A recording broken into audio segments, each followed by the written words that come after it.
अनंतकोटि ब्रह्मांड नायक राजाधिराज सच्चिदानंद सद्गुरु श्री ब्रह्म चैतन्य महाराज की जय।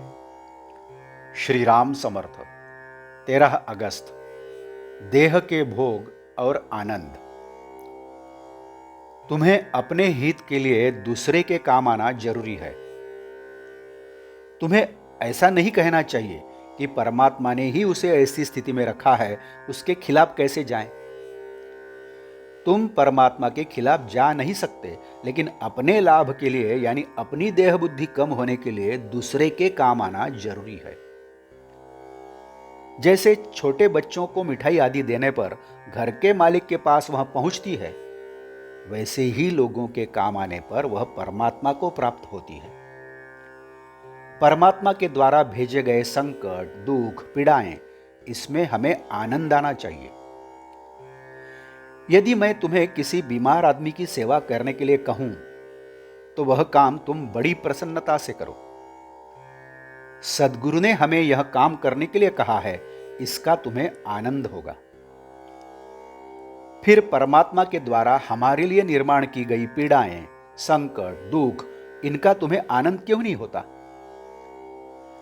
लेकिन परमात्मा हमारा सब प्रकार से हित करता है, ऐसा दृढ़ विश्वास तुम्हारा है कहां? परमात्मा के ही भेजे संकट उन्हीं से दूर करने के लिए कहे, क्या यह विचित्र बात नहीं है? दूसरी बात यह कि भोग तो भोगना ही चाहिए। यदि अभी नहीं भोगा तो आगे कभी भोगना ही पड़ेगा। तुम कहते हो कि देह सुस्थिति में होती है तब देह का विस्मरण होता है, लेकिन तुम्हें देह का पूरा विस्मरण कभी होता ही नहीं। उसका स्मरण सामान्यतः बना रहता है। हां, बीमारी वगैरह आती है तब उसका भान थोड़ा अधिक होता है, यह सही है। बीमारी और उसका दुख, ये दो बातें अलग अलग हैं। इसलिए बीमारी आने पर भी मनुष्य आनंद में रह सकता है। जिसके मन में अखंड भगवंत है, उसी को आनंद से जीना संभव होगा। इसलिए जो आनंद में जीना चाहता है, उसे नाम स्मरण करना चाहिए और भगवान के अनुसंधान में रहना चाहिए। अनुसंधान किसे कहा जाए? उठते बैठते, जप करते, पढ़ते, गपशप करते, हंसी मजाक करते, मतलब हमारी सब क्रियाओं में भगवान के साथ संबंध और संदर्भ बना रहे, यही अनुसंधान है। भगवान से अनुसंधान हमें उसके पास ले जाता है। मन का निश्चय करें कि मैं अनुसंधान दृढ़ करूंगा। संसार के प्रभाव में विपरीत तैरना ही भगवान से अनुसंधान है।